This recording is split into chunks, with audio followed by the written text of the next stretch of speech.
Thanks for tuning in to Look at My JPEG, the podcast that discusses NFT, DeFi, and NFT financialization. This is your host, Xerox Jose, the founder of nftperp. The reason why I want to do this podcast is because there's just not enough people talking about NFT financializations. In this podcast, you can expect us to invite guests that are builders, founders, even investors that are deep in the NFT financialization space. We'll discuss their story, what they're building, and how you can get involved. So thanks for tuning in. Welcome to episode 10. This one I'm really excited about because we have our advisor for nftperp. His name is Ben Roy. Ben Roy is one of the co-founders for Good Minds NFT, but he also dabbled in multiple different sectors within the space. In this episode, we touched on operating a DAO. We touched on, construction of narrative and storytelling in Web3, and also as a creator for an NFT project, how NFT finance as a movement has changed how teams operate within the NFT space. So thank you for tuning in for this episode, and hope you enjoy our wide-ranging conversation with Ben Roy. All right. Well, Ben, thank you for coming on to Look at My JPEG, episode 10. And for those that are listening for the first time, Look at My JPEG is meant to be a podcast that talk about everything NFT, DeFi, whether you're a builder or an investor or however you are engaging with the ecosystem. We'd love to hear your stories, what you're doing in the space. And yeah, let's welcome Ben. Ben is an advisor for nftperp. Early supporters, helping us kind of guide through this, navigating through this, bear market in terms of strategy and how to build around the NFT space. So let's welcome Ben. Ben, why don't you give us a quick intro of yourself, and then we can kind of, dig into more questions later on. Awesome. Yeah, no, happy to do it. So I've been around crypto for about 3 years now. I got into DeFi initially and built a small project called Geyser, Gysr, which went fine, didn't sort of explode or take off in a major way, but I learned a lot. So that's kind of the college years of crypto, if you will, where you figure out how smart contracts work and all the different kind of bits and pieces of Ethereum specifically. Kind of moved towards NFTs at the end of 2020. And initially that just came from like being interested in Ready Player One, and like Decentraland was a thing, and you're like, oh, maybe this will end up being Ready Player One. So you just sort of start to mess around on OpenSea and see the early kind of formation of NFTs around that stuff. And through 2021, I was part of a DAO that kicked off around kind of metaverse land before that term became a little bit cringe with Facebook rebranding.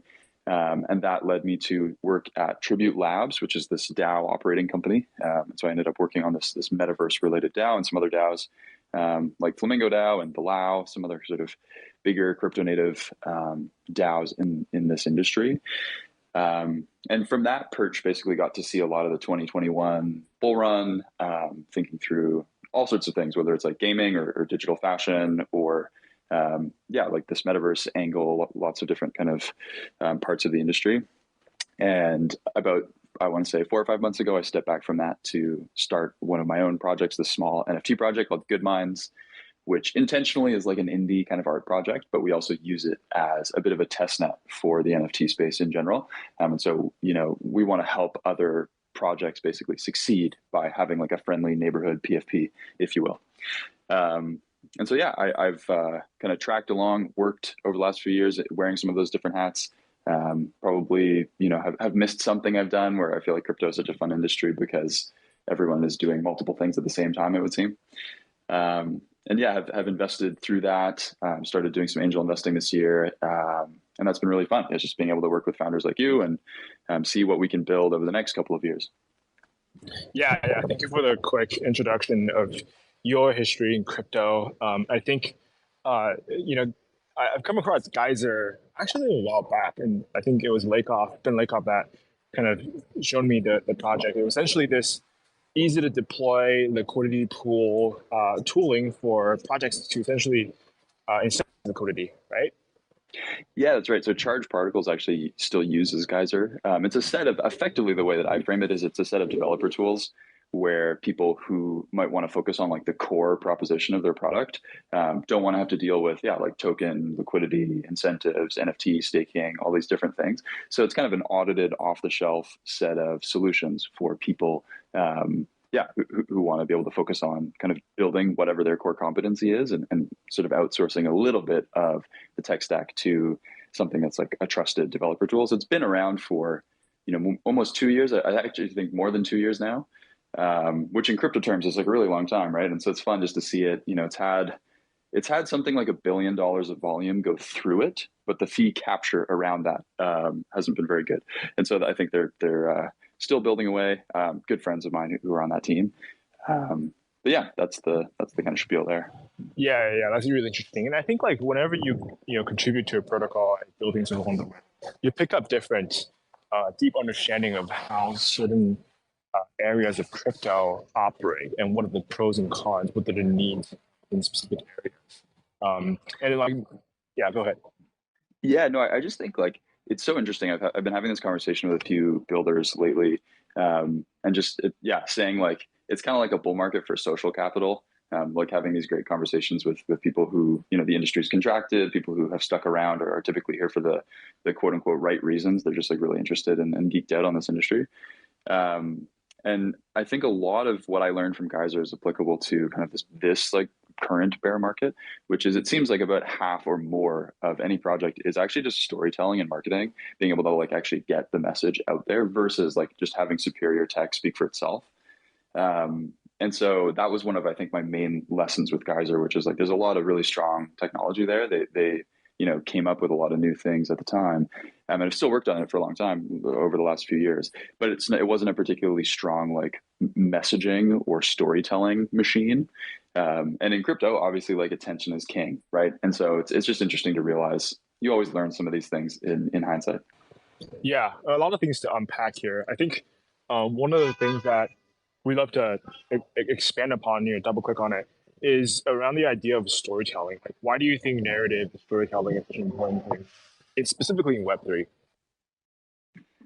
It's a good question. I think for one, like at a high level, sort of not crypto comment, I think like attention is just the scarce resource of our generation at this point.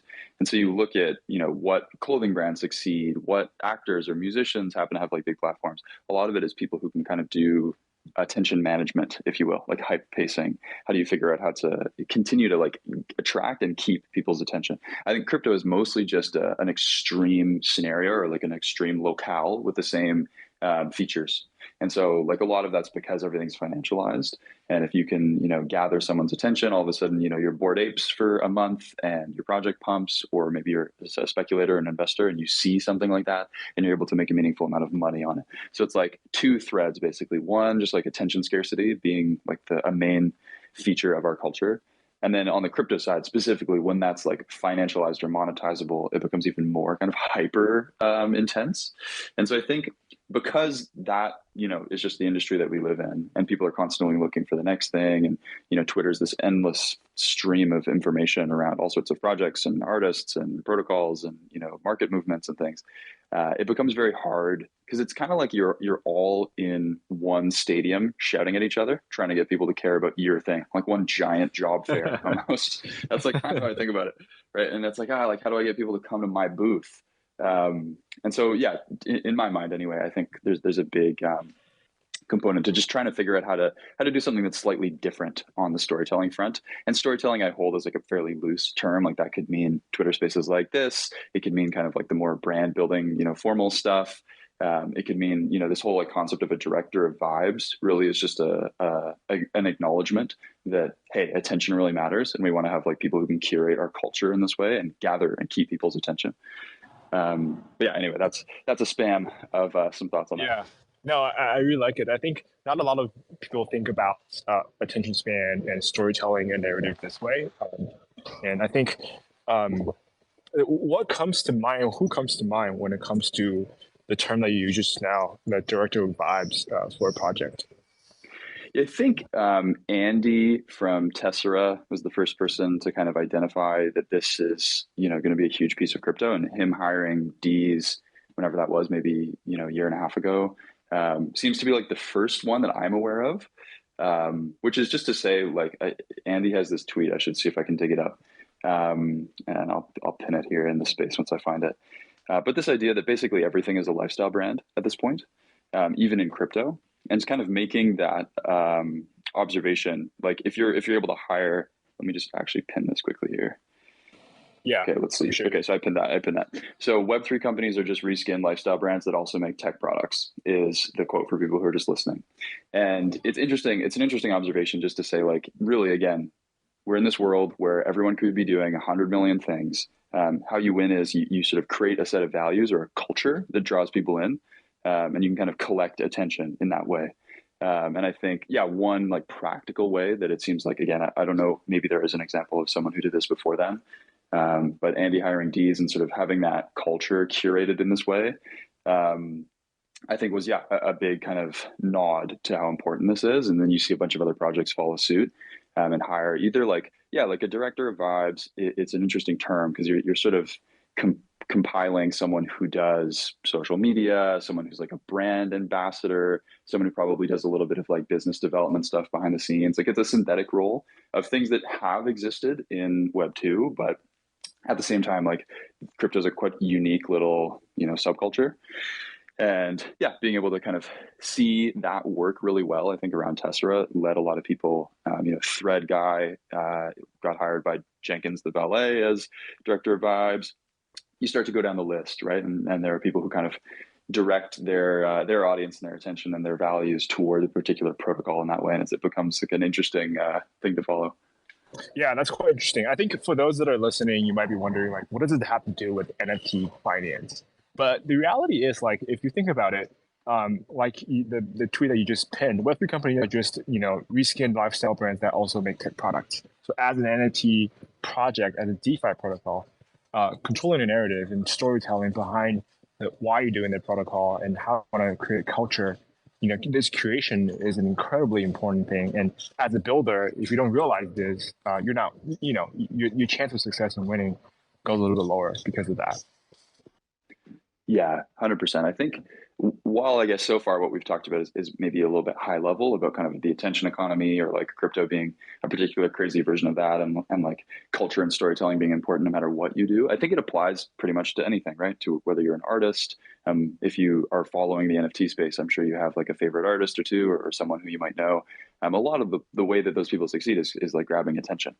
And I think it's the same thing in a strange way, potentially for people, and this might be a new thought, but for like a protocol, it really is the same thing, because you're kind of creating a culture around people who might use that protocol or people who might do things related to that protocol. And something, again, I like trying to use like not crypto examples to illustrate stuff. Like one thing that I've been looking at lately is Liquid Death, which is like this water company, right? It's a great name. It's kind of like a huge case study at this point in like being able to market something that's literally just water, right? Like, it's just nothing. It's basically a marketing exercise, and it's had a lot of success, right? You're able to sort of capture people's attention, and it's a crazy name, and you see that on the shelf, and it's like, oh, nice. This is sort of like a lifestyle almost associated with that. I think maybe if you were to zoom in specifically on crypto, some exchanges are starting to have that. Like, there's this sort of type of person who might use FTX, right? Like the sort of trader bro culture. And that, it's not to say that that's the main reason that FTX wins. I think there's a tech stack advantage there to an extent too.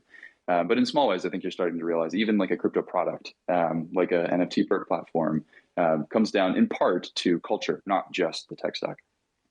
Yeah, 100%. And I think one of the things that I've heard before, I come from Web2 marketing background, was the idea of like, your product is an important thing, but story is the thing that really sells. So a good example would be around like whenever you're hearing things in the world, like noises, they're just noises, but when it is composed properly, it turns into music, and people remember it because it really jumps out from all the noises you have in your surroundings. With information, these are all just noises too, but if people compose it into a story, then the audience would respond to it, resonate with it, and remember it. And that's one of the things that I think about coming back like into what's happened in the past bull run. Things that you remember that what happened in the past are typically very, very strong narrative-based storytelling, whether it's DeFi protocols or 3AC blowing up or Bored Ape Yacht Club, big launch and whatnot. Like people resonate with stories and narratives a lot more than just noises of information. Yeah, 100%. And I think it's interesting to try and figure out, like, some of it is organic, right? Like the idea that, say, OpenSea or art blocks become these like very significant NFT, I guess platform and exchange are slightly different. That those things happen in a way that's not quite as maybe engineered as we've talked about so far here, right? Where it's not like they had a director of vibes out of the gate, and if anything, OpenSea is like kind of weak on the kind of community and Sure. that side of things, right? But I do think, yeah, I think like there's some sense of like narrative being important. Sometimes that happening organically, and sometimes having ways that you can curate that or yeah, impress that upon like this wider crypto community. But it becomes, yeah, it's like it's not a science. Let's put it that way. Like there's definitely a lot of things that people have done that are interesting that you could kind of copy, but yeah, it becomes a bit of a nuanced conversation. Yeah. Let's put a pin on this topic. I want to take a little bit sharp turn and talk about maybe your experience on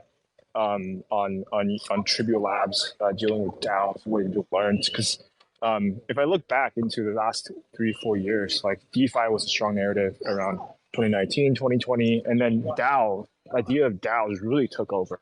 All these different DAOs coming out. The most memorable ones that I can think of is probably the Constitution DAO, right? It was such an interesting phase of people aping into DAOs and understanding of centralization, and people figuring out how DAOs work, how to operate in a DAO, how to contribute to the DAO, how to get rewarded in a DAO. So, what are some of the lessons learned from your time at Tribute Labs that you look back about, like, that was really important, and now you've been applying to projects and whatnot? Yeah, great question. So I think there's sort of two conversations. One is just broadly like DAOs coming into their own a little bit, and like what they are and how they work and like what the potential is for what you can do with a DAO. And then two is maybe Tribute Labs more specifically, because Tribute is a fascinating company, and they're, yeah, like I've said, kind of a DAO operations company, but they're specifically focused on sort of the investing side of what you can do with a DAO. And so anyone who has followed crypto over the last few years might be familiar with like Flamingo DAO, which is a great kind of NFT and culture DAO. So it's a collective of people who do some investing in that space, right? And there are kind of a suite of DAOs that Tribute runs in different categories that focus on, yeah, different sort of subgroups of what you could do with crypto. I've mentioned like Neon DAO is another DAO that focuses on kind of this metaverse and virtual worlds experience. Red DAO is another example of a DAO, and they do sort of digital fashion and things like this. And so, yeah, I think I'm happy to go in either direction, but maybe we'll start with the Tribute specific stuff just briefly, and then we can talk about DAOs maybe more generally. Does that make sense? Yeah. Cool. So I think what typically happens in venture capital stuff is you'll have a couple of people who want to come and run a fund, and they'll raise a bunch of money from other people. And there is what's basically called a GP, a general partner, like the people who are running the fund, and an LP, a limited partner, people who kind of put up the money that these people can invest on their behalf. And that's like a hierarchy, right? Like there are these people who are making the decisions for other people. What's interesting with DAOs, especially at the investment level, is you can just get a bunch of people. Just before you hop into that, typically speaking, the GPs are incentivized to raise money from LPs, even though they're all partners, because they have a traditionally 2 and 20 sort of incentive structure, where whatever you invest, the total capital you invest, you have this management fee of 2% of your total investments being charged by the fund, and then you have this 20% of all the incentives of performance. So if you have your portfolio go up by 100%, typically that 20% of the profit will go to the manager. That's kind of how typically funds operate. Yeah, exactly. And so you have this like split basically in normal venture capital between the people who have the money and the people who are kind of managing the money on their behalf. And as Joe said here, like there's a good split basically for people are managing that money. They're getting paid to do so. And so what's interesting with DAOs is you like break the firewall between those two roles, and you say, okay, let's get a whole group of people. We'll all put some money in here, and we'll all like both be GPs and LPs. Like we get to make the decisions together, and we have the upside as well, like because we've taken a position in this DAO. And so I think really, yeah, like Tribute is a great business. It's one of the early groups of people who've done really strong thinking around what DAOs are and what they could be, and specifically around the kind of investment side of the space. And yeah, so got to kind of work in some of these DAOs, and effectively you're almost like a junior venture person, but in kind of a decentralized format where you're able to convene people and learn a lot from different investors who have a lot more experience than I do. But yeah, learn a lot, like have an incredible amount of information flow where people are able to kind of work together and think about the industry and make investments accordingly, but have a kind of combined upside that you don't see in traditional venture. And yeah, so that's like just a general overview of kind of how Tribute works, like at a very, very high level. I think like basic lessons that I took from that are you really need information flow to do well in the space. And I think those kind of curated communities end up being very strong on that front, where they're just able to sort of make sense of early trends or, what actually has traction, because you're kind of pooling brain power right across lots of people who are founders or people who are investors or people who are artists or whatever it is, right? People have domain specific knowledge, and being able to kind of collect all of that information and then make decisions together typically ends up being a stronger way of investing than just like, little old me trying to decide what I should do with some money that I might have, right? So yeah, it's kind of like DAOs as a way of attacking like the traditional venture capital structure, but also like a way of changing the relationship between investors and like the protocols that they invest in, because now all of a sudden you have access to an entire suite of people who want to see you succeed, right? And I think probably, as much as it might not be as sexy as something like Constitution DAO or other DAOs out there, disrupting venture capital in that way seems to be like the most tried and true version of what a DAO can do. And I think we'll see a lot of that over the next few years. But yeah, that's kind of the spiel there.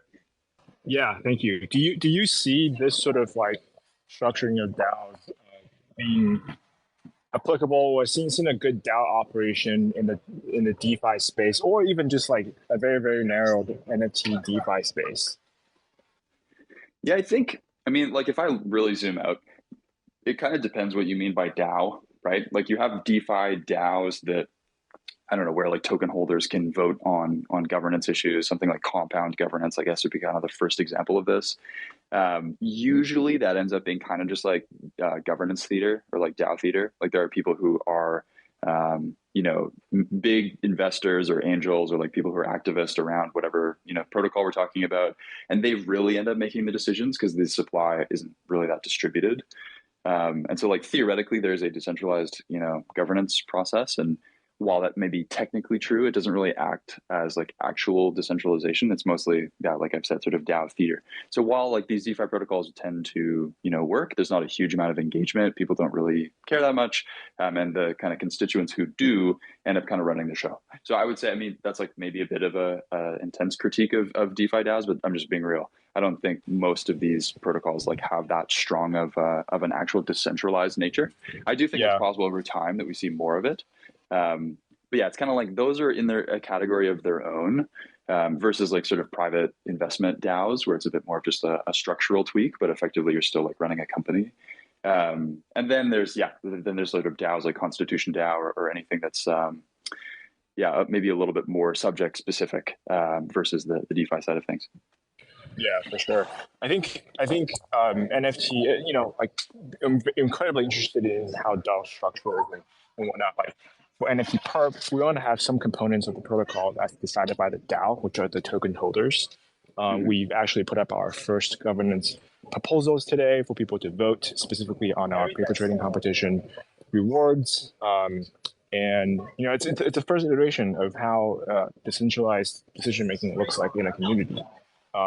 But a lot of times, like it's hard to separate. Like, if you want to be a DAO, go full DAO, or if you want to be a core team that operate a product for the community, you stick with that. Having a mixture in between still needs some time for us to figure out what are the details. How do you best approach it? What kind of decision making you want to outsource the community to make?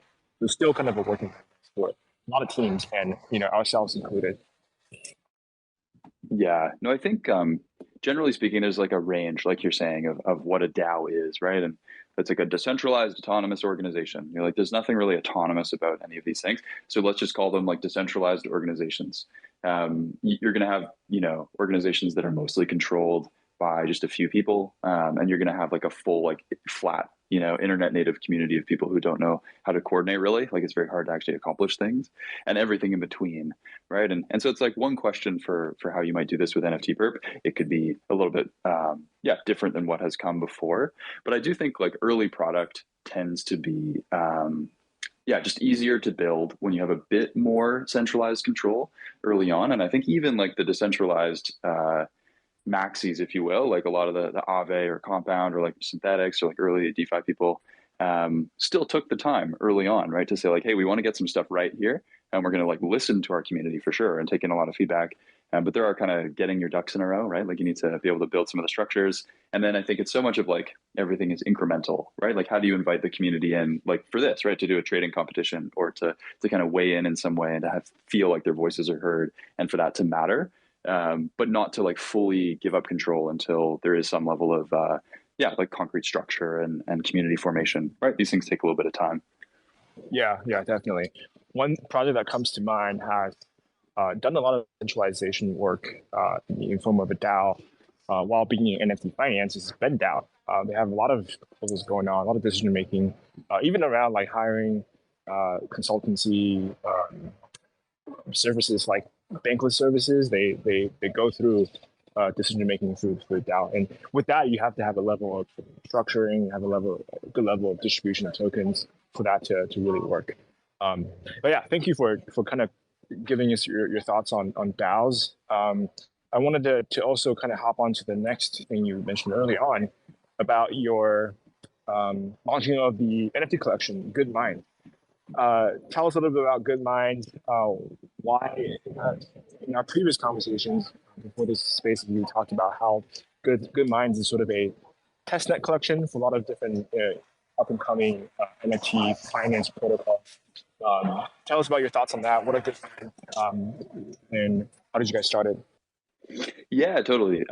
So basically, I want to say maybe early this year, a group of myself and 4 other guys who know each other just from sort of trading NFTs said, look, like let's throw our hat in the ring and create a fun little project here. I think we could probably make some good art. We have a good artist, Stefan, who like is actually an artist and has been an artist for 10 years with murals all over the place. And, he's worked in design and all these different things.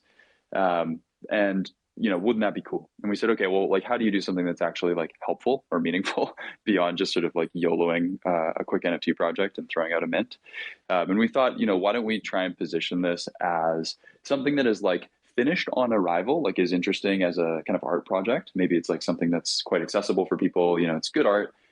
If you like sort of this cute-averse, like, cool cats type of art, but it's cheap, right? So we minted at, I think 0.03 right at the 3 Arrows Capital nuking of the market. So they're like $30, right? And all of our moms got minting, like they actually like minted the NFT, right? It was kind of like, how do you get some other people who might never have had an NFT to join the space through this project?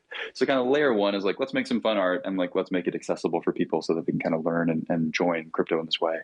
And point 2 is like, okay, well, now that you have an NFT project, like what can we do, right? A lot of projects like that are building in kind of the NFT finance arena tend to need to test things out. And so we felt like, okay, how do we be like a test net, like you've said, to just be like the friendly neighborhood PFP project, which is, I think, the best framing for what I think of Good Minds. Something that we can, have that exists on its own terms. Here's this NFT collection. We have a little community of people that are interested in what we're up to. But then let's turn around and actually like help a bunch of other projects win and sort of become known as, like the experimental, like tester kind of indie NFT project where people might want to buy an NFT and like join us in that. And so I think we've done, 5 or 6 partnerships already just in the last 3 months that we've been around. One with Hook, for example, about NFT options. One, example that's maybe not on the DeFi side is something we did with Hype, which is kind of a lore and writing platform around NFTs. So we did kind of like an open journaling exercise with them. We're about to work with Nibble, which is like a fractionalization protocol to kind of explore that this collection is CC0 or Creative Commons. So being able to kind of mess around with like the open nature of the art. And yeah, we just felt like, obviously there's Bored Apes and there's Doodles and there's like these big collections that are trying to be, mega lifestyle brands. And that's really not what we're trying to do. Like that's not the terrain that we're trying to traverse. I think for the most part, what we felt like was needed was we need like a small collection that people all kind of in crypto culture start to become familiar with as like they're on our side kind of thing. Like they're going to be there, they're going to help, they're around, consistent. And yeah, it's been fun so far just to be able to do that and learn a lot about what it takes to kind of form community and just try and build something, even if it's a small project, like from 0 to 1. And it's been super fun to work with these 4 other guys to do that. Yeah, that's quite interesting. I mean, like you said earlier, there's a lot of emerging protocols coming out that's focusing on NFT finance, and having a project that's willing to work with the builders, exploring this phase of what could be done, exploring 0 to 1, exploring product market fit is really, really helpful. And being a community member of Good Minds, you can potentially get access to a lot of different beta protocols, product, and test out different things. So it's a win-win for the token holders, for projects, and for you guys in terms of exploring things that could be done in NFT space. Yeah, totally. We just felt like there weren't a lot of projects that were around and kind of pursuing that lane where it's clearly not intended to be like, this mega lifestyle brand. We're all doxed, like we've all been around crypto for a couple of years at this point. And so I think it's one of those things where you just have that as like a strong, like second commitment for people, like people spending a good like 10 or 15 hours a week or 20 hours a week on this to kind of push something forward in a meaningful way. And, you build through the bear market for 3, 4, 5, 6 months and you're still around. I do think all of a sudden it becomes interesting for people to buy into that and participate in a community of people who are kind of like-minded, right? Because at the end of the day, that's really what NFTs are about, beyond the sort of up only or kind of the art thesis, maybe that, you can buy this and it's going to make money. It's really about belonging, right? Like trying to find people who might have similar values. I guess this is a callback to kind of what we've talked about earlier around lifestyle brands and values-driven products. But in some way, it's like a community on the internet that's interested in, fun art and testing out crypto. That's, I guess, like a one-liner summary. Mm-hmm. And in terms of being a on a project side of in the creator space, having an NFT collection, what are some of the interesting NFT finance integrations you've seen so far? Like, what have stood out to you in the last couple of months in terms of like really creating solving problems in the space, and as a project, being a creator of this collection, like what has really been like sort of incentive aligned with the community by using an NFT finance integration and partnership? It's a good question. I think in my mind, there's like most protocols that are working in this vertical are quite experimental. So there's not like a huge amount of NFT options volume, for example, on Hook, while it was super interesting to be able to kind of experiment with that. And we still are partnering and supporting them.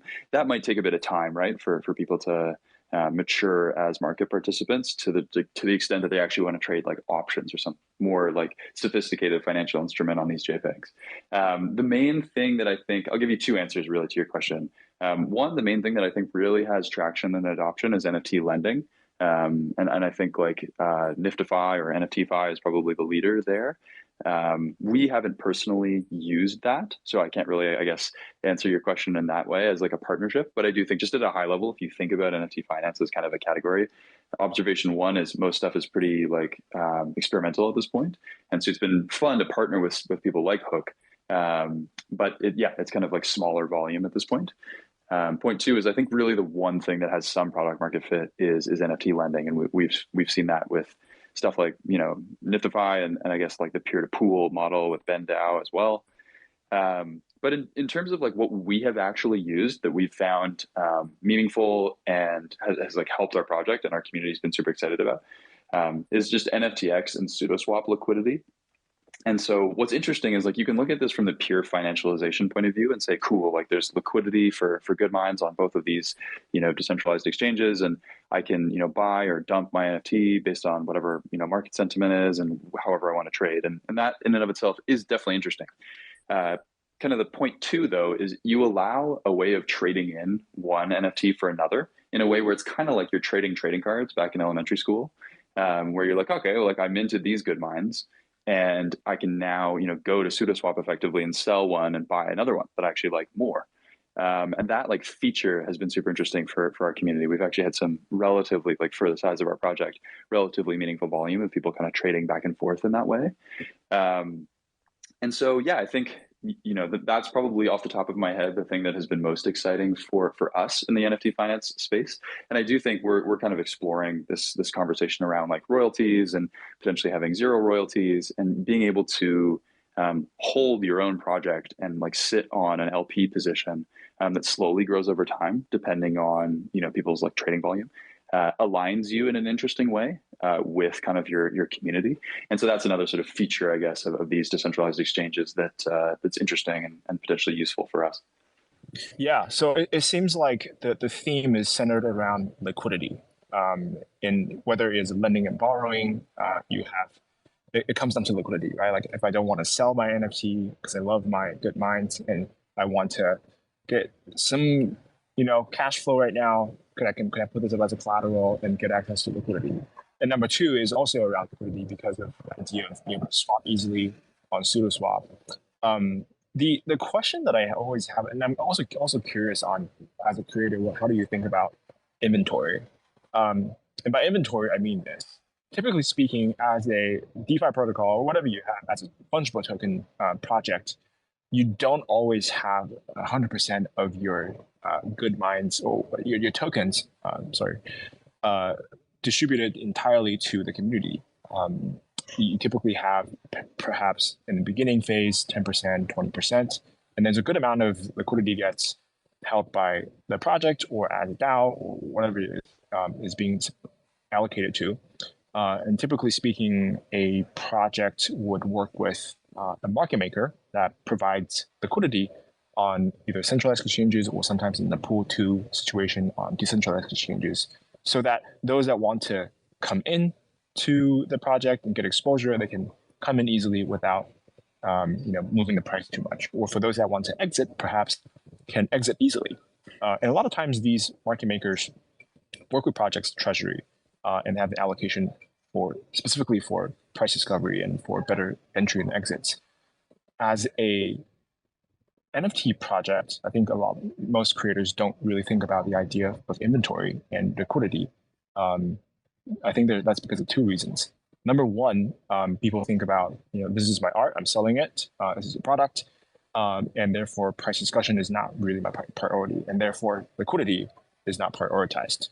Number two, with most of the, I guess like leading up, past year and a half, leading up to 2 years to now, royalties have been a good driver for a lot of projects in terms of getting recurring revenue, right? So all the sales that are happening on OpenSea or LooksRare, depending on your royalty setting on a platform, it's either between 2.5%, 5%, sometimes even up to 7.5%. But with the evolution of these royalties sort of going away because of centralized exchanges or marketplaces, racing down to the bottom in terms of trying to attract listings and volume incentivized to not charge a royalty, the project side is starting to see recurring revenue starting going away, which can lead to projects wanting to provide liquidity on these marketplaces, maybe being pseudo swaps so you can earn fees.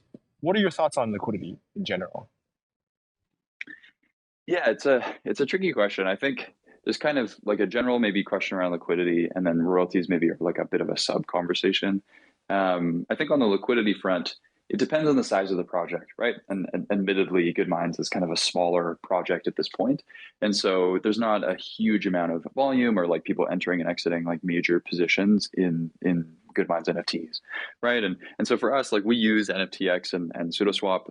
We kept, I think, what was it, 5% of the project behind, so 300 NFTs on a 6,000 NFT set, such that like as soon as we minted, like we put up a bunch of ETH and these NFTs in, at least it was NFTX at the time, to make it available so people could dump basically if they felt uncomfortable or they wanted to trade an NFT they minted for something they liked more. That was available to them. And so I don't know, I think maybe there was like 8 to 10 ETH liquidity available there. So it's like, again, for a project that's minting at 0.03, somewhat reasonable and meaningful. So we just decided like, we're going to upfront like create enough liquidity here that people can trade if they so choose.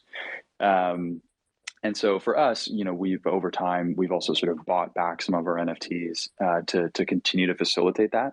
And, increasing a bunch of liquidity on SudoSwap was part of that process. I think it becomes interesting because NFTX this is now starting to, get into a bit more of a nerdly conversation, but like NFTX has an AMM model where the price sort of shifts over time based on kind of activity there, right? And so you don't have to manage that. Like there's a single LP position, prices change, and liquidity changes accordingly. SudoSwap has a bit of a different model where you could say like a market maker could come along and have different curves that are used in this AMM to facilitate greater liquidity, according to like major price shifts. For us, again, as a smaller project, it's not such an important thing for us to worry about. We've listed some liquidity on SudoSwap at a couple different ranges, and that's that effectively. So for us, I would say like the headline is basically like liquidity isn't a huge issue because our project is smaller, but we've still really like tried to focus on that. Because it's still like very meaningful to be able to have at least some level of volume. For us, it's like facilitated by the core like team, like the project itself versus a market maker. But I do see like your point around like as a project starts to scale, it becomes important to be able to have like maybe more major people entering and exiting positions, and it can be helpful to kind of like have a market maker help facilitate that potentially. In NFTs explicitly, you're not going to have like an pool 2 situation.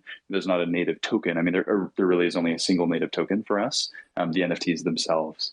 And so long as we're able to facilitate enough liquidity, either from the project or from people who are also aligned with our project and want to, help us do that, it will kind of be, quote unquote, good enough. The world where like we would need to hire a market maker for this to, be, helpful for our project is a world where Good Minds are quite expensive, and I'm probably retired at that point. So I'll cross that bridge when I get there. The royalty sub piece is worth touching on though quickly. I think, the way that we're thinking about it, and again, we haven't actually enacted this. We took a 5% royalty on a moderate amount of trading volume. So I think we made 20 ETH or something over the existence of our project. So it's not nothing, but it's also not like hugely material where you're like running a full business off of that those funds. So for us, we thought, okay, like why? Like let's just throw out the question, like what if we took went down to 0 royalties, aligned ourselves with our community by using some of our treasury to buy a bunch of our own NFTs. And having both those NFTs in our treasury and a meaningful LP position or two, like across NFTX and SudoSwap, such that, if our project does well, we have, some of our own NFTs that we could incrementally sell in the same way that Larva Labs sort of positioned themselves by keeping 1,000 of their punks back originally of the 10K set.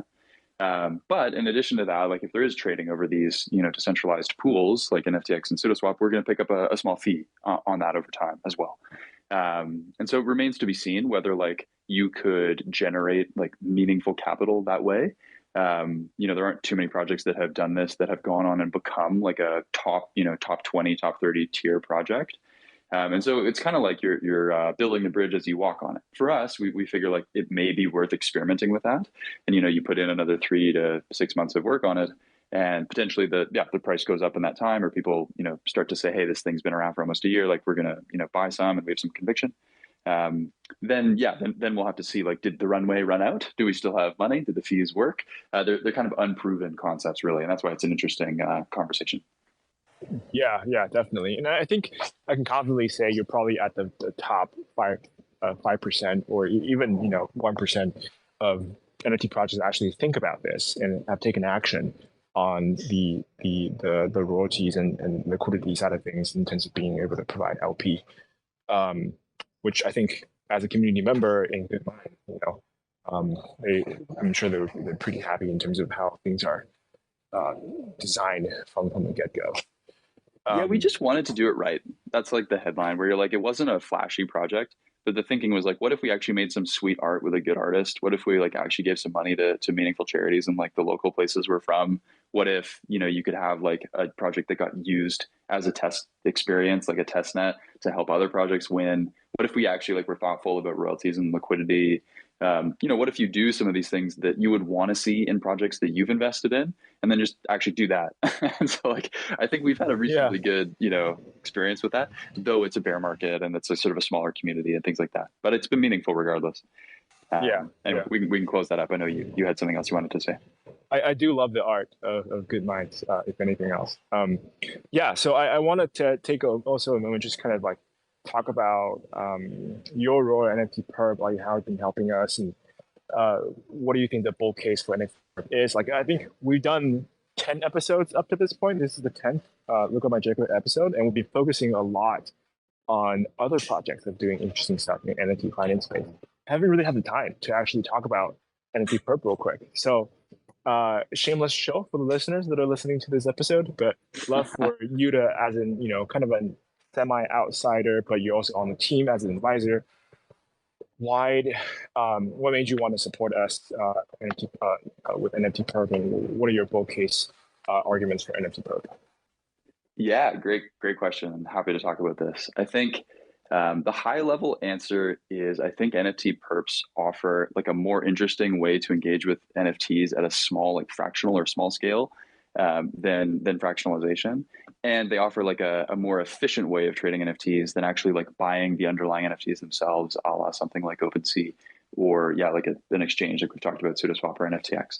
So let's unpack that. I think not many people can afford to buy a Bored Ape at whatever it is, 75 ETH.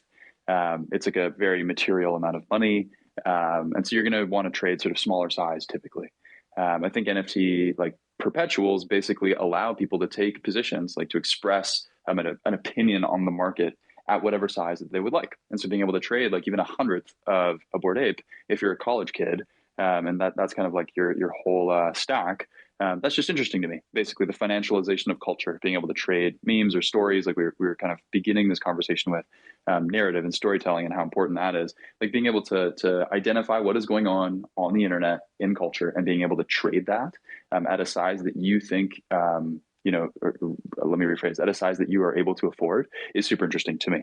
And so for one, I think, like this just like serves as an entry point into NFT trading that is interesting. And I think that actually is stronger or better than even the fractionalization case, because in fractionalization, like people might want to own a fraction of an NFT for like an identity reason. They want to belong to some particular, community. They might do that. Like for being able to, just participate in some of the upside, but there isn't a lot of liquidity in a single ape. Say, let's just like keep using Bored Apes as an example. Plus, it's not fungible with other apes, really. Like it's just like this is a particular ape. Maybe you're going to fractionalize a golden one because it's higher value or something like that. Where perps, again, instead of just like a single, fractionalization experiment, have deeper liquidity, right? Like you actually have like a fungible liquidity in scale that you don't find anywhere else. So maybe that's the one-liner. It's like fungibility, it's liquidity, and it's price point for being able to kind of participate at a small scale. And those, like at a high level, are why I'm interested in NFT perps in general, like as a category. And NFT perps specifically, I think is just a super like well-aligned structure to create an environment where people can trade in that way. Whether it's like looking at sort of the ETH-centric piece of this at first, thinking about like L2s and accessibility around gas fees, thinking about kind of like the team and the way that they've built a really strong Oracle, which is basically like the main bread and butter for how you're, like how you're going to create a perp protocol. Like you need to understand what's the price of an ape and what's it going to be and what has it been. Strong team. I can keep going on the show, but that's kind of, that's I think a good starting point. Yeah, I appreciate it. Strong team, including you, Ben. I think one of the things that your main one that you mentioned in terms of liquidity and fungibility for those that want to get exposure either on the upside or downside of an NFT collection is extremely strong. But at the same time, like a lot of the people that I've spoken with is extremely excited about the idea of being able to short NFTs. So it just goes to show that NFT perp is dynamic enough to attract different market participants' motivations coming into NFT perp, how they want to use it, how they want to express themselves. And we intentionally design NFT perp in a way that it's very inclusive, right? You can be a speculator, you could be a collector, you could be a market maker, you could be a put option seller, you could be a lender, you could be a delta neutral airdrop farmer, you could be a on-chain arbitrage, yield looker, you could be an LP. Like we wanted to build this thing as inclusive as possible so that it fits in different sorts of community members and users in terms of how they want to approach investing in NFTs and trading around NFTs. Yeah, and that totally makes sense. I think like there's going to be a range of reasons or people who might use NFT perp, and people might want to just like be able to trade in this industry that they really like, but they don't have the funds to do so. And maybe they do have the education, like they understand what perps are and like want to trade in small size, and that's great. Some people want to take short positions on different collections, and being able to facilitate that is kind of a 0 to 1 moment. Like this is something that we've been memeing about for the last 18 months. It's like, oh, I wish I could short, blah blah, like punks at 500K. Or apes or whatever at the top, etc. Right? And so being able to offer that is definitely something that's unique and a good bull case for NFT perp in general. Yeah. Thank you for covering that. Okay, I think we're coming up to almost an hour. Wanted to see if I've missed anything that you wanted to let the listeners know about in terms of what you've been up to, what's upcoming for Good Minds, just any sort of business thoughts you have for the listeners. Yeah, we've done well, honestly. I think we've covered most of the bases. I think maybe like my high level like observation takeaway from this whole thing, like more like general about the industry, is that importance of narrative, importance of storytelling, and like being able to understand like what is going on in a given moment and how a protocol might be able to capture that, being kind of an important strategy decision.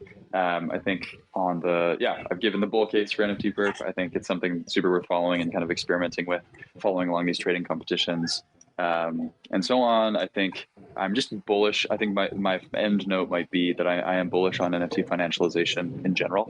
I think there is a lot of cool stuff about being able to like capture culture in this way and trade it and kind of have that financial component to it. And I think NFT perp is going to be a big building block for that whole like concept. And at a personal level, I guess for Good Minds, we're about to, over the next sort of 7 to 10 days, do a fractionalization experiment with Nibble around this one sort of core character. So for people who might follow like Azuki, they had Bobu. We're going to have this character Wanda, and start to really press into like what you could do with people collectively owning a single NFT asset. And so if you're interested, please feel free to follow along. That's kind of like the one plug. But otherwise, super fun to chat, Joe. I'm always keen. Yeah, awesome. For those that are listening, how do we follow Good Minds? Which website do we go to? What Twitter account do we go to? How do we follow you? Yeah, I think generally speaking, Twitter is going to be our most active footprint. So that's at Good Minds NFT. And if you're following me or seeing this on Twitter, I'm at Ben Roy _. And we're quite active on Twitter there. The website is linked in the kind of profile as well. And it'd be great if people who are interested in just like NFTs, culture, fun art, experimentation, wanted to follow along. We'd love to have you join us. All right. Well, thanks, Ben, for joining us for our 10th episode of Look at My JPEG and giving us all your insights and your stories and backgrounds and how you think about the NFT and NFT financialization space and your bull case on NFT perp. Appreciate your time. I guess I'm sure we'll have a follow-up episode sometime soon. So thanks for coming on. Awesome, man. Thanks for having me. Congrats on 10 episodes, and we'll chat soon. Talk to you. Thanks, Ben. Bye. Awesome. Bye. Thank you for tuning in to Look at My JPEG podcast. If you're listening on Spotify or Apple Podcasts, wherever you get your audio podcast from, give us a like, a subscribe if you like the content, and we'll see you in the next episode. Cheers.